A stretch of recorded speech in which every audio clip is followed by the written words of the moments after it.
Bonjour, alors aujourd'hui on va voir la non-résolubilité par radicaux en degré 5. Ça a été proposé par un follower, euh, Egidius Rex, et qui m'a dit, ben oui, il y a certainement plein de gens qui aimeraient savoir ça, savoir comment montrer ceci. C'est vrai que c'est un résultat que même des non-mathématiciens connaissent, on peut en faire même un sujet de société. Il y a je sais pas, il y a des gens qui ont dû le connaître même dès l'âge de 7 ans, ce résultat, parce que ça mêle science et un certain romantisme avec Galois qui se bat en duel et qui écrit la preuve la veille du duel et pendant la nuit qui l'a précédé. Alors, je peux comprendre que quelqu'un qui a quelques notions de groupe et quelques notions de corps se dise, tiens, je vais essayer de comprendre ce résultat, mais il faut se taper quand même une grosse littérature. Regardez les livres de théorie de Galois. Bon, ce serait bien de trouver un raccourci pour la preuve et de dire, bon, voilà, hein, là, cette vidéo s'adresse à quelqu'un qui se dit, bah, je veux juste qu'on me donne une équation de degré 5 qui n'est pas résolu par radicaux, et puis me donner une preuve à partir de quelques notions raisonnables de théorie des groupes et de théorie des corps, extension de corps. Voilà. Donc c'est ce qu'on va faire.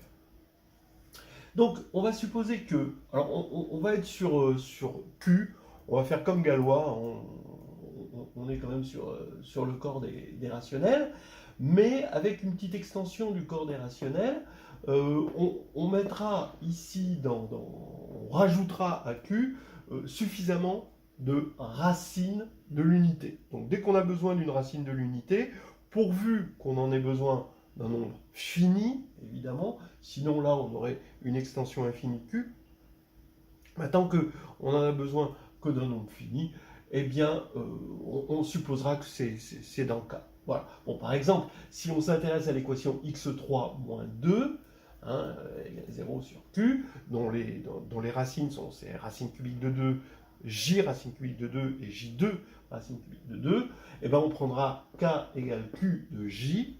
Comme ça, le corps sur k engendré par les racines ici, ce sera k de racine cubique de 2. Voilà. Bon, alors, puisqu'il est question de résolubilité par radicaux, hein, on va déjà commencer par regarder ce qui se passe quand on prend la racine énième d'un élément petit a de k. Hein. Bon, on va se baser sur k. Bon, alors, bah, prendre la racine énième revient à prendre la racine pm avec p premier plusieurs fois, de faire une succession de racines pm avec p premier, bien sûr. Donc on va s'intéresser dans un premier temps à l'équation xp moins a égale 0, avec a dans k, bien sûr, et p premier.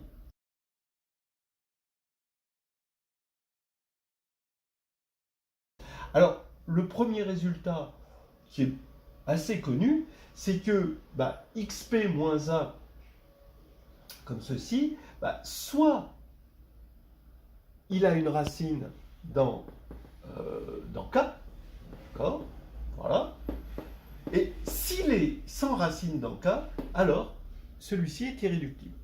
Par exemple, lui, hein, il n'a pas de racine là-dedans, hein, eh bien, il est irréductible. Mais ça, c'est assez facile de voir qu'il est irréductible ici, bon, parce qu'il va être irréductible sur Q, parce qu'il va être de Eisenstein.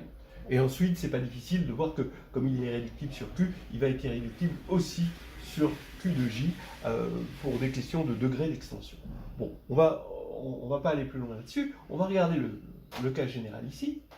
J'ai vu dans des livres des preuves assez longues. Voilà la preuve la plus courte que je peux proposer.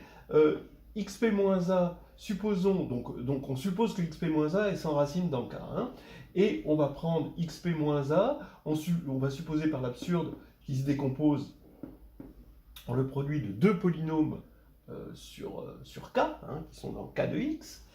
Bon, alors on va prendre f. Alors si la décomposition n'est pas triviale, ça veut dire que f va être de degré strictement inférieur à p. Et donc dans une extension, il va se décomposer en x, en produit de grand X moins bêta i de 1 à m. Et les bêta, bien sûr, sont tous des racines de f, et donc des racines de xp-1, ce qui fait que bêta i puissance p est égal à a. Je vais regarder le produit de tous les bêta i qui appartient à k. Pourquoi ça appartient à k? Parce que c'est le coefficient en degré 0 de f qui est un polynôme de k de x. Donc ça appartient à k. Et comme m est strictement inférieur à p qui est premier, eh ben, j'ai une relation de Bezout, m et p sont premiers entre eux, et j'ai une relation de Bezout entre m et p. Maintenant, je vais calculer a puissance u fois bêta puissance v. Le tout puissance p. C'est difficile. Je vais avoir a puissance up. Et maintenant, bêta, quand on regarde, chaque bêta i à la puissance p, ça va faire a. Donc, il va y avoir a puissance m, puisqu'il y a m bêta i, et on a la puissance v, donc on va avoir a puissance vm. Donc ici, on a up plus vm, puisque c'est le même a là, et ça fait 1, donc ça fait a. Mais ça appartient à k, puisqu'on a dit que petit a, il appartenait à k, bêta, il appartenait à k aussi, donc ça appartient à k, et donc on a un élément de k dont la puissance p vaut a, et donc ça, c'est absurde. Donc on a l'irréductibilité. Voilà. Alors maintenant, donc voilà la fin de la preuve. Alors maintenant, étudions d'un peu plus près, en termes d'extension de corps, ce que va donner le corps sur K, donc l'extension de K, engendrée par les racines de ce polynôme, et on va regarder ce qu'on appelle le groupe de Galois de cette extension. Alors regardez, d'abord, prenons alpha puissance p égale a, d'accord? Donc on peut en déduire que soit alpha est dans K, dans ce cas-là, K de alpha est égal à K, soit alors, le degré de l'extension, c'est le degré, c'est bien connu que c'est le degré du polynôme, c'est-à-dire c'est P. Bien. Et on a besoin évidemment de l'irréductibilité, d'accord, pour pouvoir dire que K de alpha est isomorphe au corps K de x quotienté par le polynôme minimal de alpha, et le polynôme minimal par irréductibilité, c'est lui. Et donc le degré, c'est P. Donc là, je précise. Alors, maintenant, quand je parle de polynôme minimal de alpha, c'est le polynôme minimal annulateur de alpha qui est un coefficient en K. Polynôme minimal sur K. Alors, maintenant, K de alpha, il est intéressant ici dans cette situation-là, parce que juste avec alpha, le fait d'avoir suffisamment de racines de l'unité là va faire que K de alpha va contenir toutes les racines de xp-a, parce que les racines de xp-a, c'est des éléments de la forme oméga alpha avec oméga racine pm de l'unité. Et donc, comme c'est des racines pm de l'unité, elles sont dans K, donc dans K de alpha, il va y avoir tout ça. Alors maintenant, je vais regarder ce qu'on appelle le groupe de Galois de K de alpha sur K. Ce sont les automorphismes, c'est l'ensemble des automorphismes de K de alpha qui fixent K. Point par point, tout élément de K est fixé. Donc, ça veut dire quoi? Donc ça veut dire que c'est des automorphismes de corps qui vont de K de alpha dans K de alpha, tels que G de petit k est égal à petit k si petit k est dans grand K. Et bien sûr, ça va avoir une structure de groupe, d'accord? Et un élément du groupe, G, est entièrement déterminé par l'image de alpha. Puisqu'on connaît l'image de alpha, eh bien, et que K est fixé, on va avoir une détermination de G sur tout K de alpha. Bien. Mais, étant donné que G fixe K, on voit bien que le fait d'avoir alpha P moins A égale 0, ça va entraîner que G de alpha puissance P moins G de A, mais G de A c'est A, égale 0. Donc G de alpha est encore une racine du même polynôme, ce qui va faire que G de alpha est de la forme oméga alpha avec oméga dans UP. Bon, très bien. Donc on les a tous, c'est facile de les construire, ces automorphismes. On les a tous, il y en a exactement P, parce qu'ils sont entièrement déterminés par ça.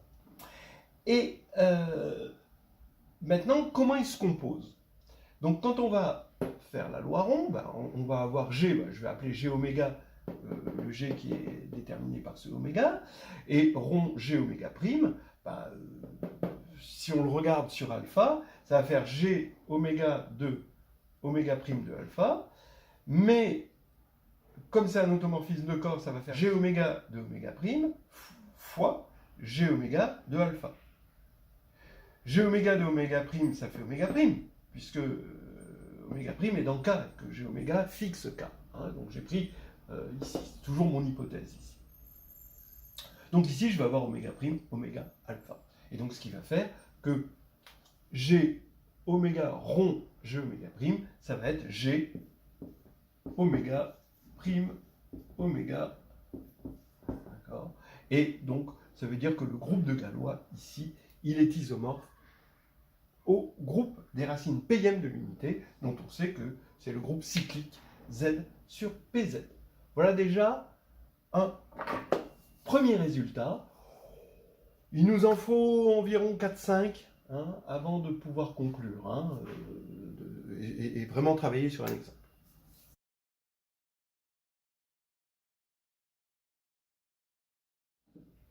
Alors, nous voici rendus au deuxième volet de la preuve d'Évariste Galois.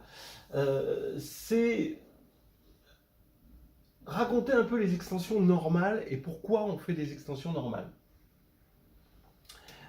Regardez, vous avez un polynôme P dans K de X et alpha I, l'ensemble des racines de P, I de 1 à N, et on va regarder donc le corps engendré par K, qui est toujours notre corps de départ, et les alpha I. Alors, quel est l'avantage de prendre toutes les racines? Alors, prenons G, un morphisme de corps de L dans K bar.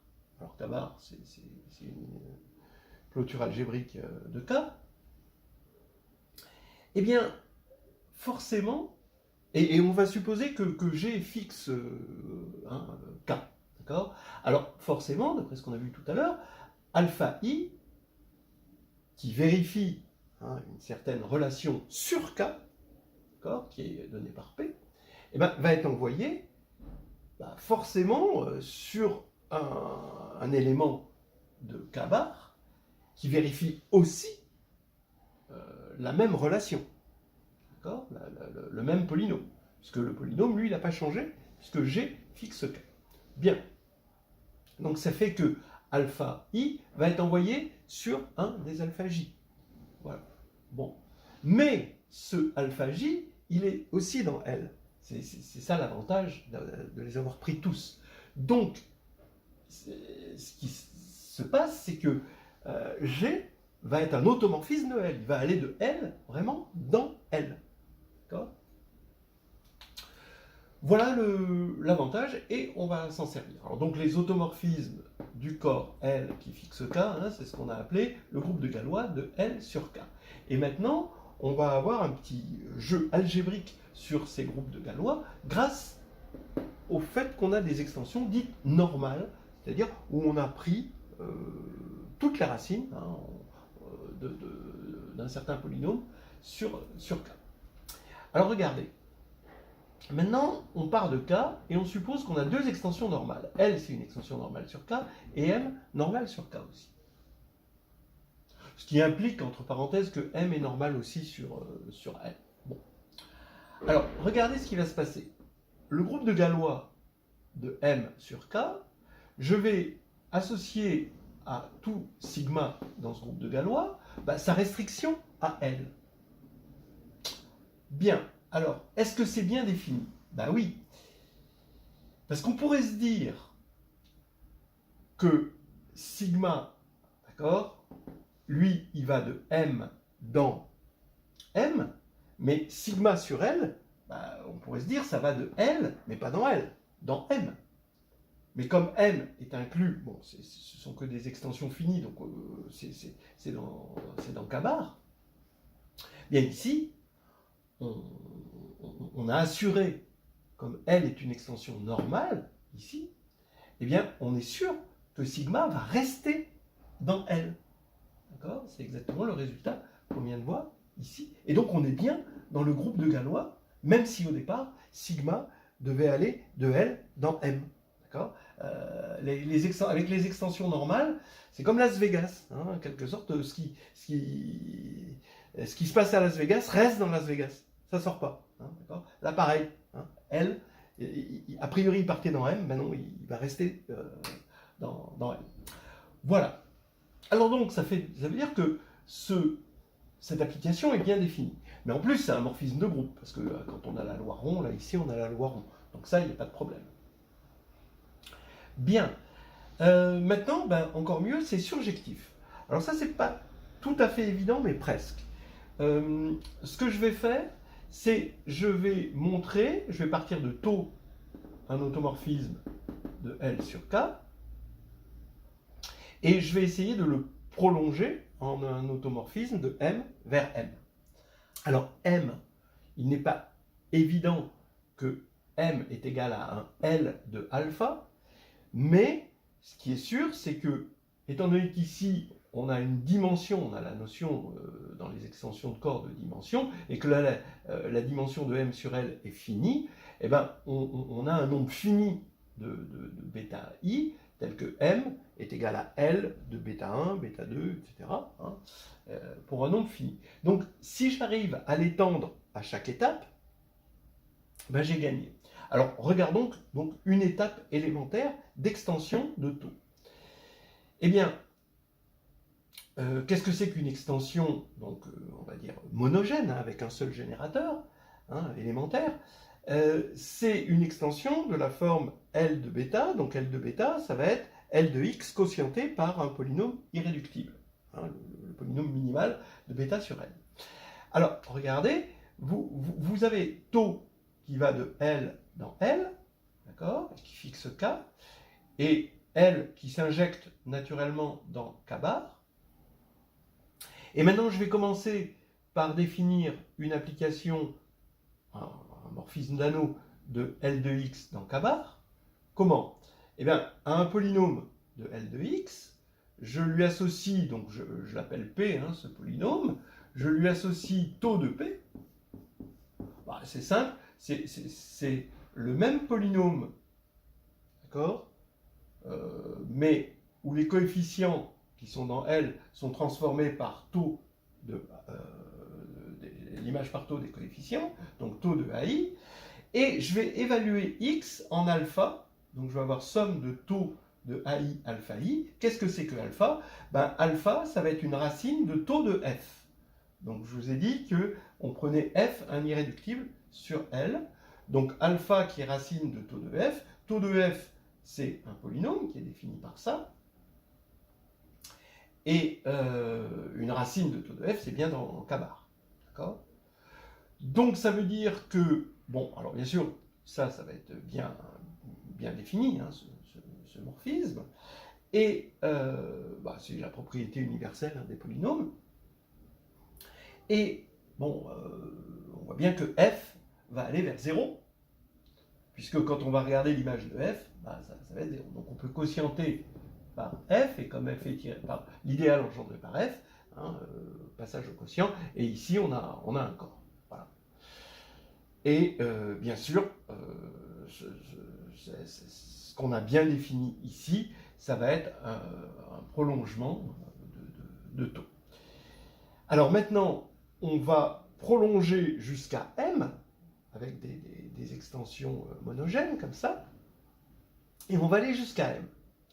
Et une fois qu'on sera à m, on aura une extension de taux, donc un morphisme de corps, qui envoie m sur K bar, et qui prolonge taux.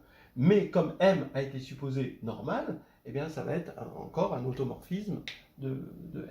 Alors j'ai oublié de dire dès le départ, mais bon, c'est peut-être clair pour tout le monde, je pense, c'est que, étant donné qu'ici on a un corps, d'accord, les idéaux d'un corps, c'est, ils sont triviaux, c'est soit L tout entier, soit juste les zéros.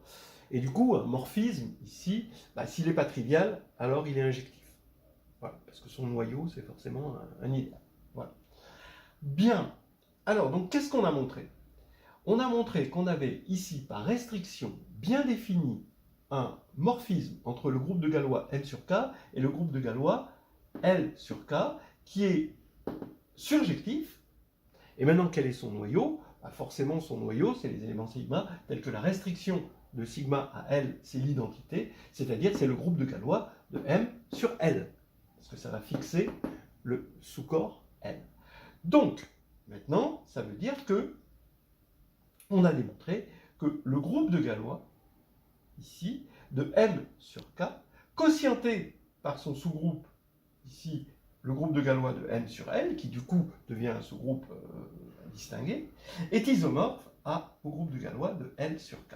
Ce qui est très rigolo, parce que finalement, c'est comme une règle, d'accord, hein, c'est comme une règle de division, hein, où on divise M, d'accord, comme ça, on simplifie par M, et le L passe au-dessus, d'accord. Donc on voit bien que les notations sont très bonnes, parce qu'elles donnent des égalités naturelles.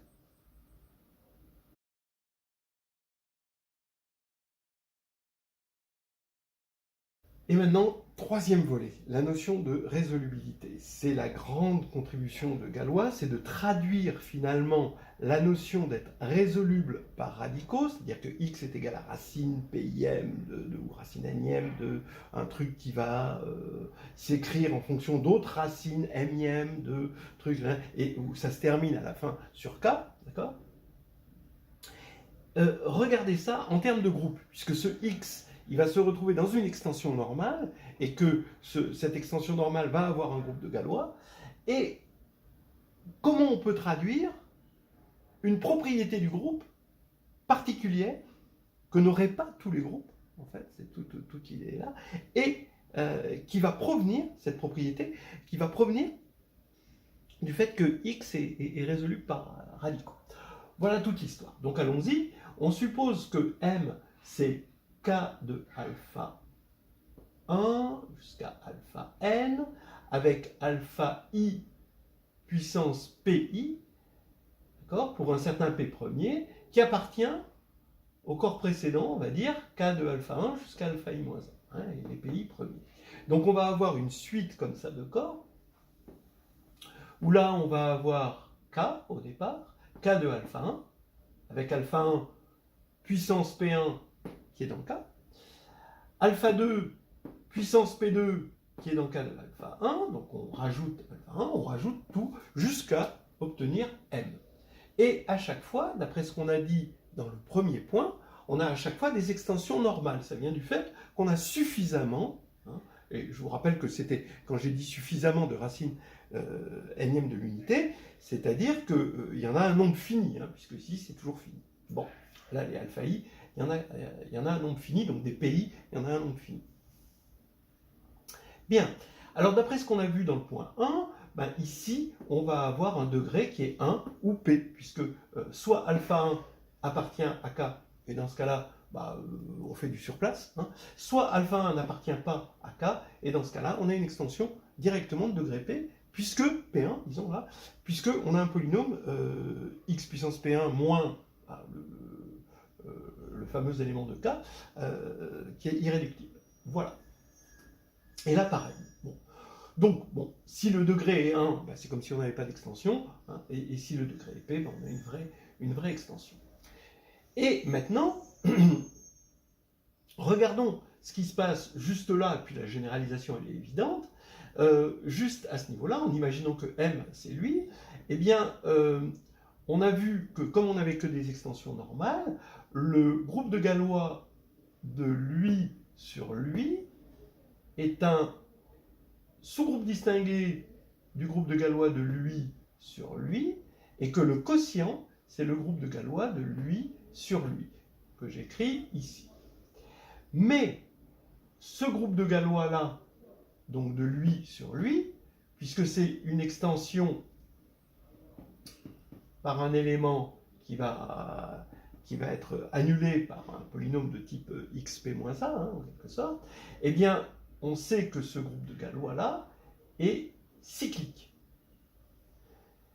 Maintenant, le quotient de ce groupe, alors ce groupe-là, on ne sait pas ce qu'il a comme propriété, et c'est ça qui nous intéresse, hein, c'est cette propriété que l'on cherche.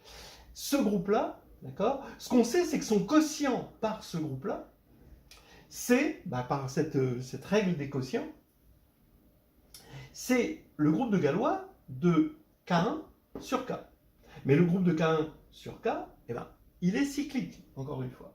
Donc chaque extension élémentaire ici, d'accord, de là, vers la suivante, donne lieu à un groupe cyclique. Hein, Z sur PI, Z. Voilà, c'est ce qu'on a vu au premier point. Donc maintenant, on a compris ce qui va se passer. On a la notion de résolubilité. Et le groupe de Galois de M sur K va être résoluble dans le sens suivant. On a une suite de sous-groupes qui sont distingués les uns dans les autres, j'appelle GI, tels que GI quotienté par GI-1 est cyclique. Voilà, ça va être ça, un groupe résolu.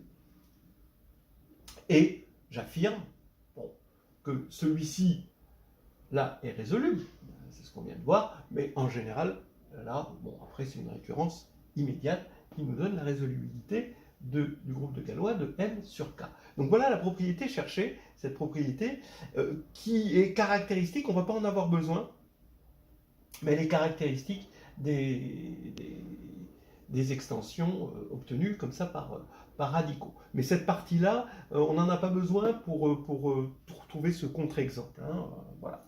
Et cette partie-là n'est pas facile, elle demande le théorème 90 de Hilbert, etc. etc. Donc là c'est un petit peu plus compliqué, mais on n'en a pas besoin ici. Alors maintenant, ce dont on va avoir besoin, c'est la stabilité par sous-groupe et groupe quotient. C'est-à-dire que quand je prends un sous-groupe d'un groupe résoluble, il est résoluble. Quand je prends le quotient d'un groupe résoluble, il est aussi résoluble. Bon, c'est presque évident. En fait, c'est des petites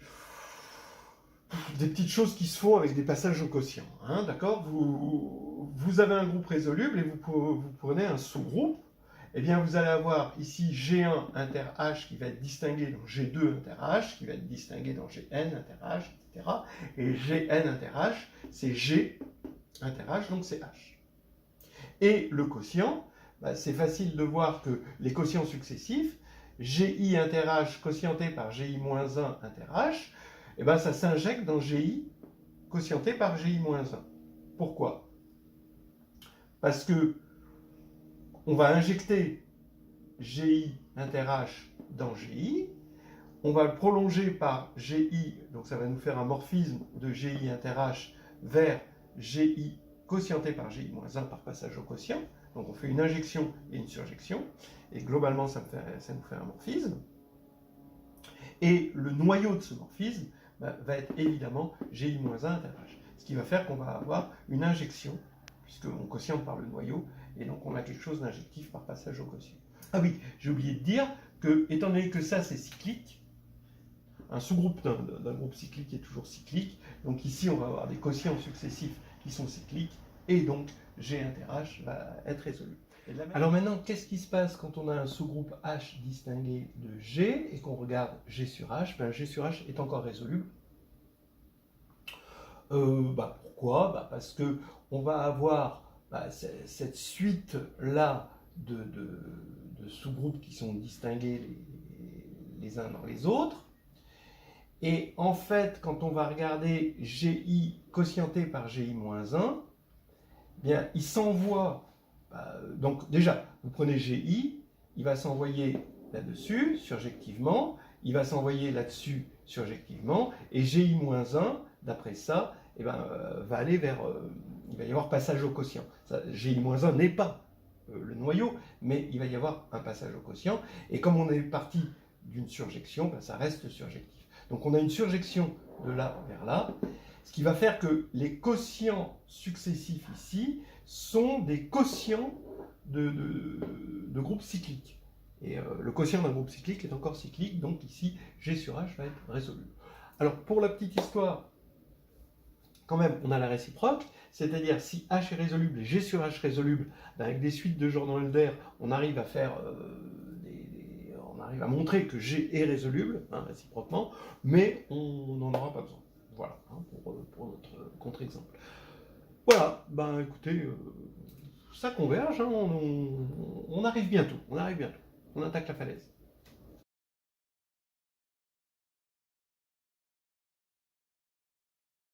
Alors maintenant, le dernier volet avant d'exhiber un contre-exemple, c'est que Sn est non résoluble pour n supérieur ou égal à 5. Donc vous voyez, tous les groupes finis hein, ne sont pas résolubles, et on a des exemples. Alors, pourquoi il est non résoluble? Bon, je vais l'expliquer brièvement. Ça, c'est plutôt de la théorie des groupes. Hein. S'il était résoluble, ben, comme tout sous-groupe d'un résoluble et d'un résoluble, ben, on aurait AN résoluble, donc là, le groupe alterné. Or, on sait que AN est simple pour n supérieur ou égal à 5. Hein, donc, si on sait qu'il est simple, il ne peut pas être résoluble, parce que ici, on aurait juste avant AN, dans la suite de sous-groupes distingués que demande la résolubilité, on aurait un Gn-1 différent de AN distingué dans AN, donc forcément Gn-1 par simplicité ce serait E, et ce qui fait que AN sur E serait cyclique. Mais cyclique ça implique abélien, or AN n'est pas abélien. Voilà. Donc contradiction. Alors pourquoi AN est simple? C'est quand même intéressant d'en voir quelques étapes. D'abord, AN est engendré par les 3 cycles.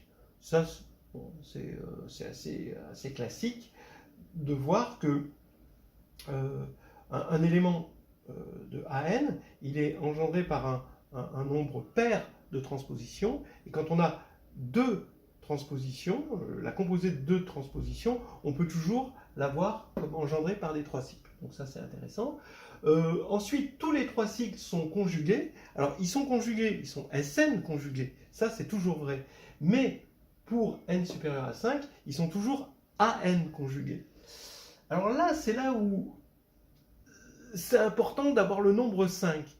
J'ai vraiment besoin de 5, hein, de n supérieur à 5, pour dire qu'ils sont AN conjugués.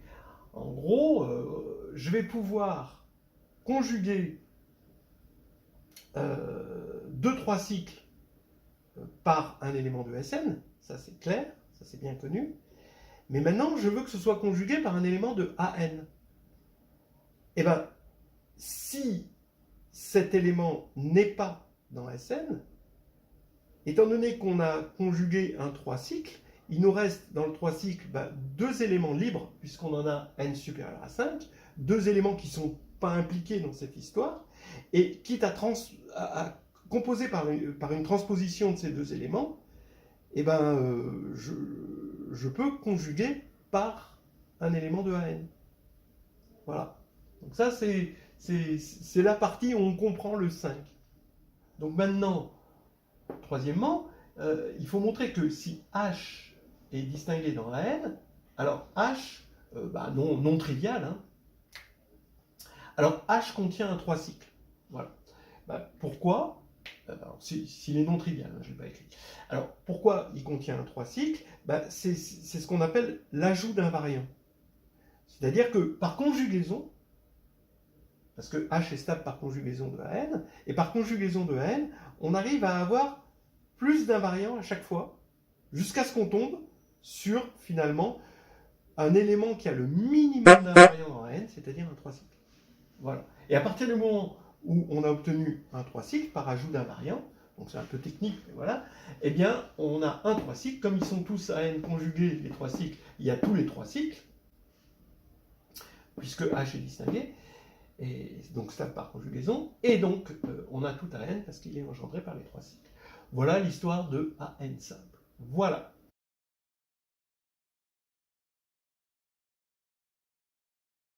Donc maintenant, ça y est, on peut avoir notre contre-exemple. On regarde le polynôme f égale f de x égale x5 moins 6x plus 3 égale 0. Et on va regarder L égale Q de toutes les racines. Quand on dérive, on voit que la dérivée s'annule deux fois, en racine quatrième de 6 cinquième et moins racine quatrième de 6 cinquième, et que f de 0 ça fait 3, f de 1 ça fait moins 2, et on voit bien qu'il y a 3 racines réelles. Donc 2 racines, finalement, dans C qui sont forcément conjuguées.